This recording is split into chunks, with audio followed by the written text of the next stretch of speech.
Hi guys. So my thing is that I couldn't record, and now I can record. So today's meditation for me became, how do you explain to people that they're eternal and how God is eternal? And it's such a big thing. So we have all these channels and everybody waking up and explaining the light to everyone. And having done it myself in my own physical body, I'm a little bit overwhelmed on how to communicate with you. I think what's more important to me, the most important thing to me is that you understand your piece of the puzzle. But yet at the same time, all my guides are like, no, Christina, you really got to explain to them your piece of the puzzle. And so I get confused because I'm this like giver. I just want you to love your place in the universe and embrace it and rock it out. And the reflections I get back are like, yeah, but you've got to explain to them how you rocked yours out. I'm like, oh my God, I'm so confused. So, okay, here's the deal. When I was a little girl, as you know, I can see all these invisibles, no big deal. But I also understood how music is the one note of grace spread out. So you've got like one sound, and you take it and you spread it out like a thread. Like if you took this bracelet off my arm and you spread it out, it would be like extended, different variations of the same note, but in different, like a rainbow, right? Like you take one white light and you explode it into every possible permutation of expression. It becomes multiplicity. And I've always known that, but I feel like a dumbass because I didn't realize that other people didn't know that. So here's what we got. When you're driving down the road and you turn on your radio and you're like, oh my God, I feel like this song is speaking to me. It is. It truly is. Because you are in a moment in time having a relationship with the cosmos. The cosmos is reflecting back to you where you are, just like a GPS. And so you're not crazy. You're just getting feedback as guidance for what you're doing. My weird ass truth is that part of me wants to say I'm humble, but I can't be humble anymore. I mean, I was created to be a bridge for all you guys. So hello, my name's Christina and I'm a bridge for all you guys, and we're a big family of insane mofos who love music and who love partying a lot. And the importance of being insane mofos and loving partying is to debunk people who say there's only one way to live. I have embraced, mastered, comprehended, and decoded the entire Bible, which we have revered as this, like, you gotta live a certain way, blah, blah, blah, blah, blah. And once I decoded it, I realized, wait a minute, Jesus was talking about joy. Jesus was talking about rock solid, rock star celebrations of life. And so then I decoded music. All of it. And I was like, oh my God, God's crazy. In a good way, but God's crazy. And when my knee happened, Jesus came to me and he was like, yeah, it's all crazy because you've got to have the options. You've got to have, if you want to be a Om Mani Padme Om monk, then be that. But if you want to be a hell yeah, balls to the wall rock star throwing dollars at a stripper, and that's your joy, that's your path, that's your not just your leverage, but that's your thing, it has to be validated.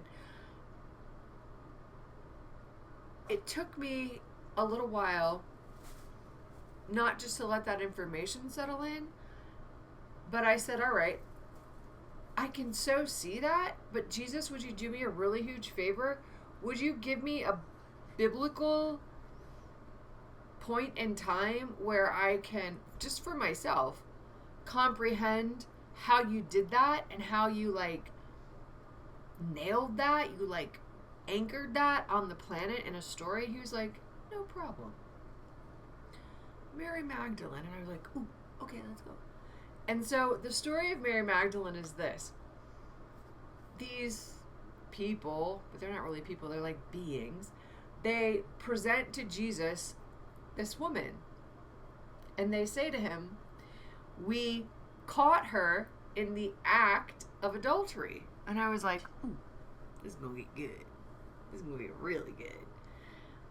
Because I was like, all right, let's start. Let's keep it simple. Who are they? And he was like, good question.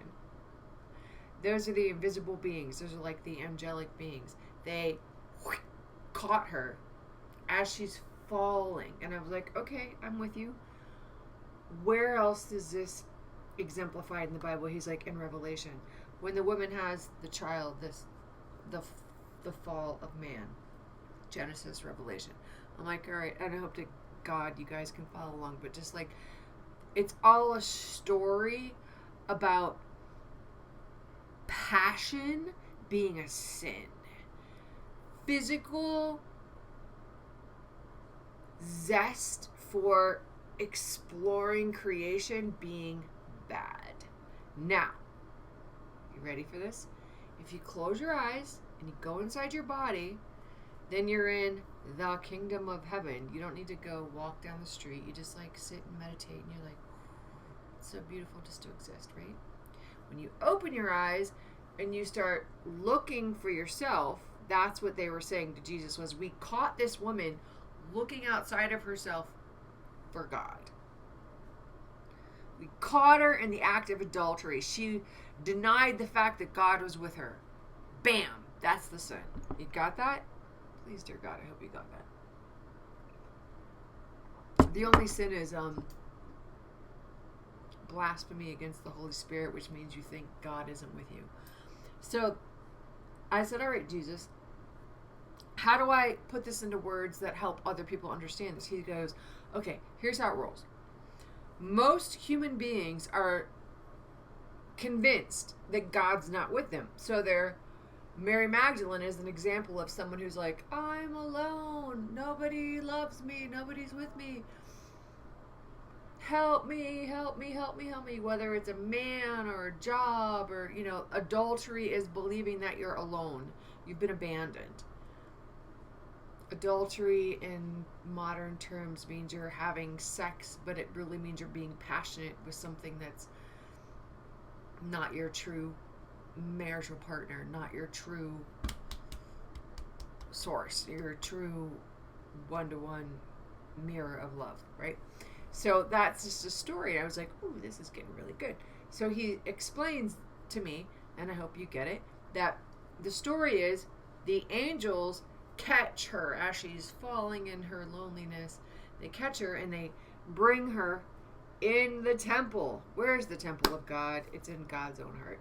So they bring to God God's own mirror, his own tower. The word Magdalene means tower.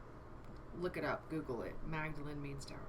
So they bring to him his own strong tower and they say, we caught her in the act of doubting you, basically.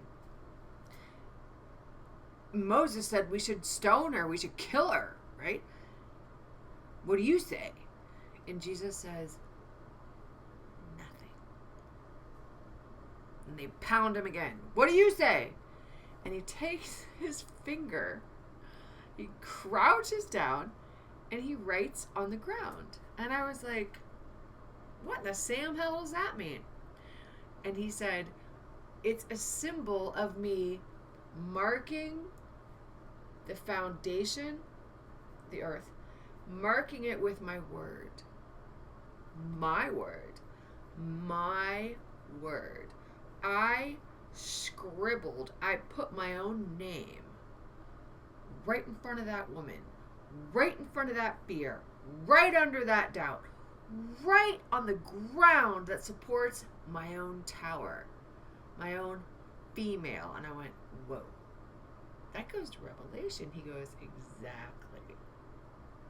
Because there's a man and there's a woman, but a woman is a female. There's a male and a female, and people lose this meaning so quickly.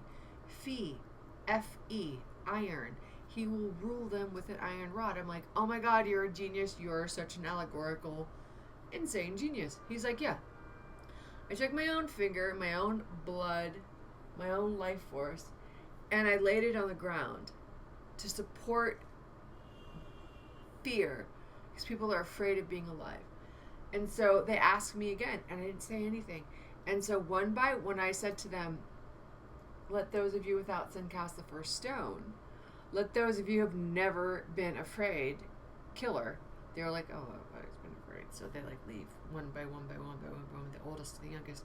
And he's left alone with this female, Mary Magdalene, the tower. So it's just Jesus in his own tower that's been supported by his own word. And he says, where are your accusers? There aren't any. He said, so go and sin no more. So what's important about that is that Jesus is showing you a female aspect of being accused of being a loser and a sinner as a mirror of his own life, where he gets accused of being a liar. Are you really the Christ? I am who you say I am. So he tries to lay out these stories to show everybody that it doesn't matter if you're a male or a female. His own word is the ultimate testimony of truth. And I hope you got that.